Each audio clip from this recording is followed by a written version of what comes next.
Halo teman-teman, Assalamualaikum warahmatullahi wabarakatuh. Perkenalkan, saya Setiawati dengan NIM 204210285 dari Prodi Pendidikan Guru Madrasah Ibtidaiyah Universitas Islam Negeri Sultan Toha Saifuddin Jambi. Baiklah, di video kali ini saya akan menjelaskan materi tentang tradisi masyarakat pra-Islam untuk memenuhi tugas UTS dari Bapak Rusmanto SAMAG mata kuliah Sejarah Keberadaban Islam. Selamat menyaksikan. Nah, kira-kira bagaimana ya tradisi masyarakat Arab pra-Islam? Yang pertama, dilihat dari geografi semenanjungnya, Arabia Islam merujuk pada Jazirah Arab sebelum Islam tersebar pada tahun 630-an. Dahulu Jazirah Arab bertempat tinggal di Arabia dengan luas kurang lebih 1.027.000 mil persegi yang keseluruhannya ditutupi oleh padang pasir dan saat itu menjadi tempat terpanas di dunia loh. Nah, selanjutnya bangsa Arab yang tinggal di pedalaman disebut penduduk pengembara atau al-Badwi. Mereka mengembara dari satu tempat ke tempat yang lain. Pekerjaan orang utama suku Badui adalah memelihara onta, domba, dan kuda. Pada saat itu, penduduk al-Badwi tidak tertarik pada bidang perdagangan, pertanian, ataupun kerajinan karena penduduk al-Badwi hidupnya yang berpindah-pindah, jadi mereka tidak bisa melakukan ketiga bidang tersebut. Nah, sedangkan mereka yang tinggal di daerah pantai disebut penduduk al-Hadar. Mereka mengenal sistem pertanian, bercocok tanam, bahkan berdagang hingga sampai ke negeri Yaman. Karena apa? Mereka hidupnya tidak berpindah-pindah. Beda halnya dengan suku al-Badwi tadi. Nah, adapun historiografi bangsa Arab pra-Islam. Bangsa Arab berasal dari ras Samyah. Mungkin teman-teman baru dengar ya. Dan terbagi menjadi dua suku. Yang pertama, suku Arab al-Baidah dan yang kedua, suku Arab al-Bakiyah. Suku Arab al-Baidah yakni suku yang sudah punah keberadaannya seperti kaum Ad dan kaum Tsamud.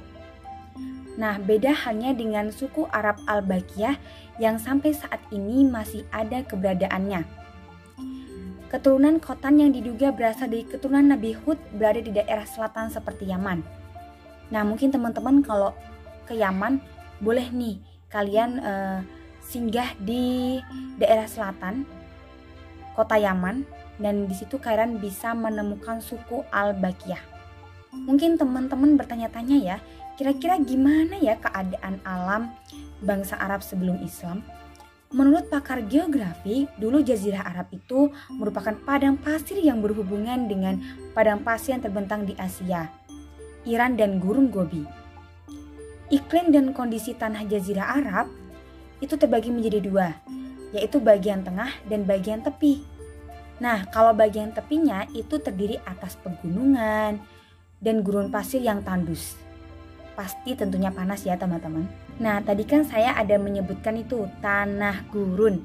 Nah, di bagian utara tanah gurun itu terbagi menjadi tiga.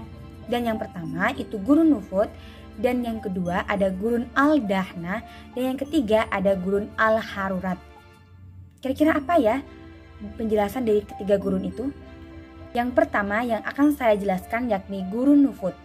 Dalam istilah klasik, gurun ini disebut Al-Badiyat atau Al-Dahna yang dapat diartikan daratan merah. Pada musim dingin gurun ini cukup menerima hujan sehingga ditutupi oleh rerumputan yang segar. Dan yang kedua itu tadi ada saya bilang Gurun Al-Dahna, merupakan gurun yang ditutupi dengan pasir berwarna merah, disebut sebagai Ar-Rabu'ul Al-Khali atau tanah kosong yang tidak ada penghuninya.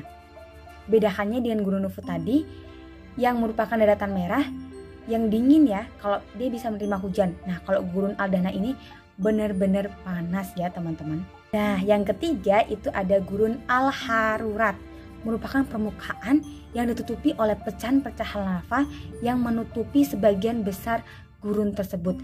dan kita bisa menyimpulkan bahwasanya di gunung tersebut mungkin tidak ada sama sekali penghuninya. Adapun bagian tepi dari bangsa Jazirah Arab, bagian ini hujan turun secara teratur sehingga bangsa Arab bisa mengelola tanah secara sistematis. Akibatnya flora dan fauna dapat berkembang dengan baik. Adapun flora yang tumbuh subur di daerah tersebut contohnya kopi, kurma, sayur-sayuran, dan lain sebagainya. Namun, yang sangat dimanfaatkan oleh bangsa Arab pada saat itu yakni tumbuhan kurma. Karena kurma menjadi bahan pokok pada perekonomian bangsa Arab. Bijinya jika ditumbuk untuk sebagai bahan makanan unta. Sedangkan kayunya dijadikan sebagai bahan bakar untuk memasak. Tidak hanya flora yang tumbuh subur di bagian tepi Jazirah Arab, adapun fauna yang berkembang dengan baik pada saat itu, contohnya hewan domba, kuda, dan unta. Unta salah satu hewan yang memiliki banyak multifungsi. Bisa dikatakan unta adalah sahabat atau teman bagi suku Al-Badwi. Dikarenakan kulit unta bisa dijadikan baju. Unta juga dijadikan alat transformasi bagi tebusan atau bagi mas kawin dalam pernikahan. Dagingnya bisa dikonsumsi, susunya bisa diminum, serta kotorannya bisa dijadikan alat bahan bakar, dan air kencingnya bisa dijadikan obat gatal. Adapun kehidupan sosial dan kebudayaan masyarakat Arab pra-Islam sangat memprihatinkan.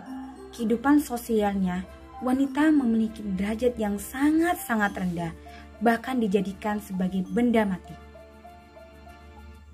Lalu, bagaimana kehidupan kebudayaannya? Kebudayaannya, masyarakat pra-Islam pada saat itu memiliki kefasihan lidah sehingga syair puisi di bangsa Arab pada saat itu berkembang dengan baik.